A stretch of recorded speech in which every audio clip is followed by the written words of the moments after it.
Movie का start एक आदमी से होता है जिसका नाम डेनियल है। डेनियल पूल से अपने बेटे की बॉल को निकाल रहा होता है। फिर हमें डेनियल का बेटा दिखाया जाता है जिसके साथ कुछ दिनों से अजीबोगरीब हो रहा था। उसी रात को ड्रोनी आवाजें सुनाई देती हैं जिसकी वजह से वह सो नहीं सकता था और इस चीज से डेनियल के बेटे की नेचर बदलती जा रही थी। वो हर वक्त चुप चुप रहने लग गया था।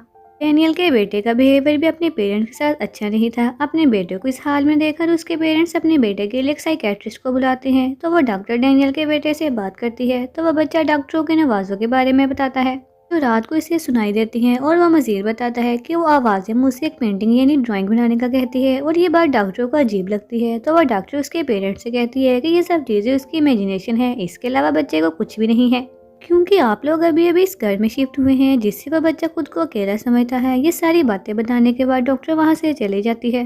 तभी उस डॉक्टर की गाड़ी से अजीब सी आवाजें आने लग जाती है, जबकि दूसरी तरफ डैनियल का बेटा एक ड्राइंग बना रहा होता है। ड्राइंग के दौरान डॉक्टर के कान में एक मक्खी चली जाती है जिससे डॉक्टर को काफी इरिटेशन होती है।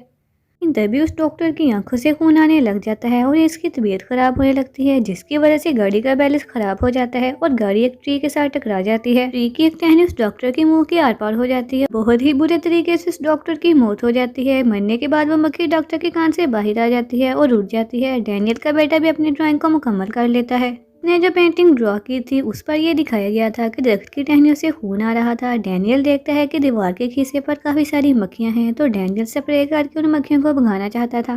तभी डैनियल का बेटा उसे कॉल करके अपनी हेल्प के लिए बुलाता है और पूल से बॉल बाहर निकाल दे। डैनियल अपने बेटे की बॉल पूल से बाहर निकाल देता है और अपने बेटे को कहता है अब पूल के पास ना जाना। फिर डैनियल की वाइफ अपने बेटे को शावर के लिए बुला लेती है। वॉशरूम में भी उसे वॉकी टॉकी से अजीब सी आवाजें सुनाई देती हैं। इसके बाद वो बच्चा अपनी मॉम से पूछता है क्या डैड मुझसे प्यार नहीं करते, क्या वो मुझसे नफरत करते हैं। तो इसकी मॉम उसे बताती है कि ऐसा कुछ नहीं है, बल्कि तुम्हारे डैड तो तुमसे बहुत ज्यादा प्यार करते हैं। रात को डैनियल से उसकी वाइफ पूछती है आपने बच्चे से कोई बात की है, जिस पर डैनियल इनकार कर देता है मैंने तो उसे कुछ भी नहीं कहा। तो यहाँ डैनियल समझ आता है कि उसके बेटे ने अपनी मॉम से कोई बात की है, इसलिए वो अपनी वाइफ को समझाने की कोशिश करता है कि हमारा बेटा इस घर में अकेला है, इसलिए वो ऐसी बातें कर रहा है। जब स्कूल में उसका कोई फ्रेंड बन जाएगा तो वो ठीक हो जाएगा। आधी रात को पूल के पास कुछ ड्रोनी और अजीब सी आवाजें सुनाई दे रही थी। इसी वजह से डैनियल की आंख खुल जाती है और वो गेट को बंद करने के लिए चला जाता है। डैनियल वापस आता है तो देखता है कि उसका बेटा वॉकी टॉकी पर किसी से बात कर रहा है और बच्चे के रूम में उसका टॉय अचानक से प्ले हो जाता है। तो बच्चा इस टॉय को बंद कर देता है, लेकिन तभी बच्चे की नज़र पर्दे के पीछे पड़ती है।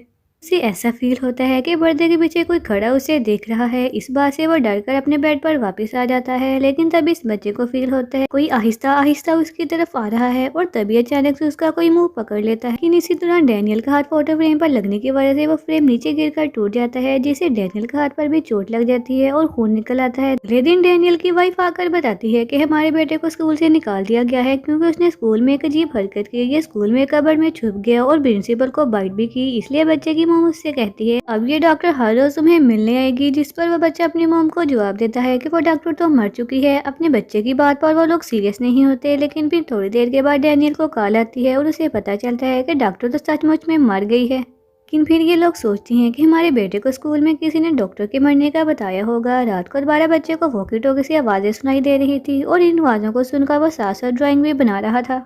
तभी हम इस बच्चे के रूम में एक लेडी की सोल को देखते हैं और यही सोल इन सबको परेशान कर रही थी। और दोबारा रात को फिर पूल से किसी की आवाज़ें सुनाई दे रही थी और इन आवाज़ों को चेक करने के लिए डैनियल बाहर जाता है, तो इसे बाहर कुछ अजीब फील होता है, इसलिए वो अपनी गन अपने साथ लेकर जाता है। पूल के पास जाकर उसे अपने बेटे के कपड़े मिलते हैं, जिसको देखकर डैनियल परेशान हो जाता है और पूल में देखता है। डैनियल की आवाज़ें सुनकर उसकी वाइफ भी उठ जाती है, तो अपने बेटे को चेक करने के लिए उसके रूम में जाती है, लेकिन उसका बेटा उसके रूम में नहीं था। तो वह ये देखकर बहुत ज्यादा डर जाती है। डैनियल पूल में देखता है तो उसे अपने बेटे की डेड बॉडी पूल में तैरती हुई नजर आती है। तो डैनियल जल्दी से अपने बेटे की डेड बॉडी को पूल से बाहर निकालता है, लेकिन वो देखता है कि इसका बेटा तो मर चुका है। अपने बेटे को खोकर डैनियल और उसकी वाइफ काफी दुखी हो जाते हैं। तो डैनियल की वाइफ डिसाइड करती है कि वो थोड़े दिनों के लिए अपनी मॉम के घर जाएगी। फिर वो अपना सामान पैक करने लग जाती है, लेकिन तभी अचानक उसकी नजर पिलो पर पड़ती है जिस पर खून लगा हुआ था। लेकिन वो ये समझ रही थी कि डैनियल के हाथ पर जो चोट लगी है शायद ये उसी का ही ब्लड हो। जब डैनियल की वाइफ वहां से चली जाती है, रात को डैनियल अपनी वीडियोस को देख रहा था जब वो लोग नए नए इस घर में शिफ्ट हुए थे और इस घर में आने के बाद उनका बेटा सबसे ज्यादा एक्साइटेड था। ये वीडियो देखकर डैनियल काफी दुखी हो जाता है। तभी डैनियल को अपने पास ये आवाजें सुनाई देती है।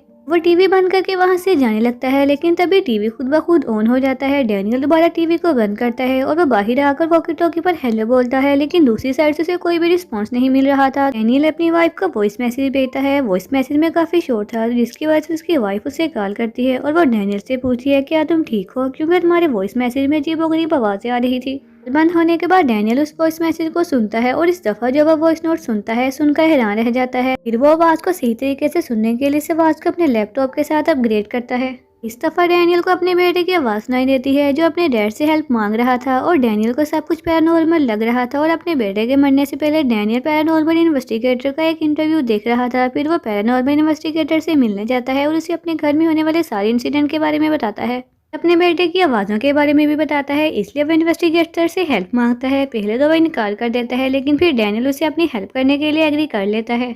वो पैरानॉर्मल इन्वेस्टिगेटर अपनी बेटी को लेकर डैनियल के घर जाता है और इस इन्वेस्टिगेटर की बेटी का नाम रुथ था। घर जाने के बाद रुथ सारे घर में कैमरास को सेट करती है। सब कुछ सेट करने के बाद उस घर में आवाजें सुनने की कोशिश करती है, लेकिन तभी रुथ को एक कमरे में कोई बैठा हुआ नजर आता है। तो वह ये बात अपने फादर को बताती है और वह बताती है कि कैमरा में डैनियल आ रहा है, उसे बोले कि वह बाहर चला जाए। लेकिन रुथ का फादर उसे बताता है डैनियल नहीं हो सकता, क्योंकि डैनियल तो बाहर बैठा हुआ है। फिर रुथ का फादर इस रूम में चेक करने के लिए जाता है, लेकिन उसे वहाँ पर कोई नजर नहीं आता। तभी उसे अपनी बेटी रुथ की आवाज सुनाई देती है, जो अपने फादर को कह रही होती है कि जल्दी से इस रूम से बाहर चले जाएं, क्योंकि वो सोल बिल्कुल इसके फादर के पास ही खड़ी थी। लेकिन रुथ के फादर को वहाँ कोई भी नजर नहीं आता।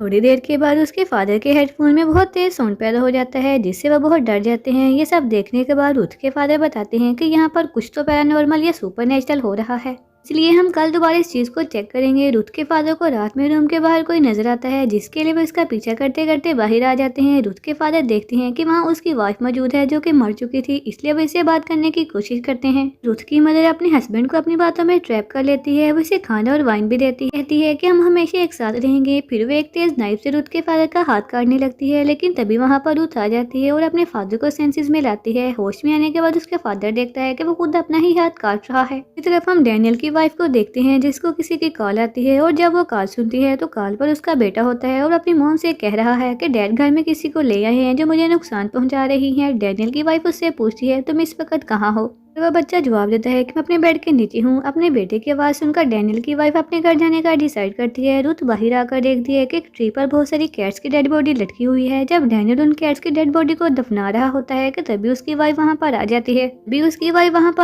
है। और वो आते ही डैनियल से पूछती है कि ये दोनों यहाँ पर क्या कर रही हैं। दूसरी तरफ रुथ को एक लेडी अपने पास बुलाती है और वो रुथ को इस घर की रियलिटी के बारे में बताती है कि जल्द अज जल्द यहाँ से चले जाओ, क्योंकि यहाँ खतरा है। डैनियल की वाइफ अपने बेटे के रूम में जाती है, अपने बेटे को इसके बेड के नीचे देख रही होती है। थोड़ी देर के बाद उसको अपना बेटा दिखाई देता है, तो अपने बेटे के पास जाने लगती है। तो वह बच्चा जल्दी से अपने बेड के नीचे चला जाता है। जब बच्चे की मां बेड के नीचे देखती है तो उसे बेड की दूसरी तरफ किसी के पाँव दिखाई देते हैं और वो पाँव बेड पर चढ़ रहे थे। जब वो बेड पर देखती है उसे कोई भी नजर नहीं आता, जिससे वो काफी डर जाती है। इस वजह से वो वहाँ से भागने की कोशिश करती है, लेकिन तभी वो अपने पीछे किसी औरत को देखती है और वो औरत इसके मुँह पर हाथ रख देती है। का फादर डैनियल को इस घर के बारे में बताता है कि इस घर में काफी साल पहले एक विच को टॉर्चर करके मारा गया है और कैट्स की जो डेड बॉडी उन्हें दरख्त पर मिली थी वो सब एक ब्लैक मैजिक के लिए यूज होती थी। इसी दौरान डैनियल की वाइफ खुद को फांसी लगाकर सुसाइड कर लेती है, विंडो से नीचे कूद जाती है, जहाँ पर डैनियल की वाइफ के मरने के बाद उसके कान से एक मक्खी बाहर निकलती है। अपने बेटे के बाद अपनी वाइफ की मौत इसके लिए बहुत बड़ा सदमा थी और वह ये बात डिसाइड करता है इस बात का पता लगा कर रहूंगा कि मेरी वाइफ और मेरे बेटे को किसने मारा है। अचानक से डैनियल को अपने बेटे और अपनी वाइफ पर्दे के पीछे दिखाई देते हैं, लेकिन जैसे वह पर्दा हटाता है वो वहाँ से गायब हो जाते हैं। अचानक से वही आत्मा डैनियल पर भी अटैक कर देती है। रुथ जो कि डैनियल की वाइफ की फुटेज देख रही थी और वो नोटिस करती है जब डैनियल की वाइफ ने खुद को फांसी लगाई थी तो वो आत्मा भी वहाँ थी। अपने पास पड़े वॉकी टॉकी से गन चलने की आवाज सुनाई देती है और वो जल्दी से डैनियल के पास जाती हैं और उसे रिलैक्स करने की कोशिश करती हैं। तब रुथ का फादर डैनियल को बताता है इस घर के नीचे ही उस विच को टॉर्चर किया जाता था, जिस पर डैनियल उनको बताता है किस जगह जाने का रास्ता जानता हूँ। तो फिर डैनियल उस दीवार को तोड़ता है जहाँ पर मक्खियाँ थी। दीवार को तोड़ने के बाद उन्हें वहाँ एक सीक्रेट रूम मिलता है, वहाँ पर एक विच का स्केलेटन भी पड़ा हुआ था। जांच करने से रुथ के फादर को सारी बात पता चल जाती है कि आखिर किस तरह विच को यहाँ टॉर्चर किया जाता था। फिर ये लोग डिसाइड करते हैं कि इस विच के स्केलेटन को जला देंगे। रुथ का फादर उस स्केलेटन पर पेट्रोल डालता है और रुथ को बाहर ही वेट करने का कहता है, लेकिन जैसे ही वो नीचे जाता है टॉर्च की लाइट काम करना बंद कर देती है कि तभी रुथ के फादर पर वो भी अटैक कर देती है और तब रुथ अपने फादर को आवाज लगाती है। तब उसे अंदर से कोई आवाज नहीं सुनाई देती।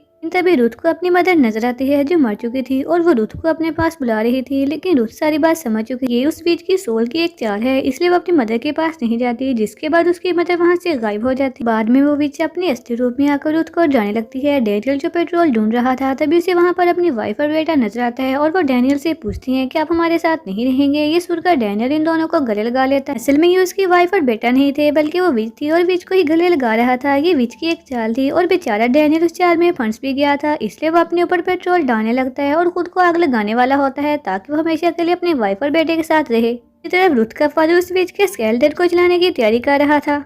तभी रुथ आकर अपने फादर पर अटैक कर देती है और उन्हें ऐसा करने से रोकती है क्योंकि उस विच ने रुथ को अपने पोजेस में कर लिया था। लेकिन तभी ठीक टाइम पर रुथ के फादर उस विच के स्केलेटन को आग लगाने में कामयाब हो जाते हैं, जिससे रुथ अपने सेंसेस में वापस आ जाती है और अब रुथ नॉर्मल हो गई थी। इसके साथ साथ डैनियल भी बच जाता है। अब सब कुछ नॉर्मल हो गया था। इसके बाद डैनियल अपने बेटे की बनाई गई ड्राइंग को देख रहा था। वो ड्राइंग में देखता है कि मौत का मेथड पहले ही डिसाइड था कि वो कैसे मरेगा। एक ड्राइंग देखकर डैनियल को कुछ याद आता है और वो इसी रात को याद करता है जब उसे आवाज सुनाई दी थी। उसे याद आता है कि एक मक्खी ने उसे अपने पोजेस में कर लिया था और उसने ही अपने बेटे को पूल में डुबाकर मार दिया था और जब वो सोया हुआ था तो वो मक्खी उसके कान से निकल गई थी। उनके एक ड्रॉप उस पिलो पर गिर गया था जिसे उसकी वाइफ उसके हाथ पर लगी चोट का खून समझ रही थी। ये सब जानने के बाद डैनियल को काफी दुख होता है और उसे अपने किए पर पछतावा भी हो रहा था, इसलिए वो पूल के पास जाता है और खुद को शूट करके मार डालता है। यहाँ हमें पता चलता है डैनियल के बेटे ने अपनी और अपने डैड की मौत का तरीका पहले ही ड्रॉ कर लिया था। फिर हम देखते हैं कि वो विच डैनियल को देख रही है और वो लोग इस विच को खत्म नहीं कर पाए थे। इसके साथ ही ये मूवी यहीं पर एंड हो जाती है।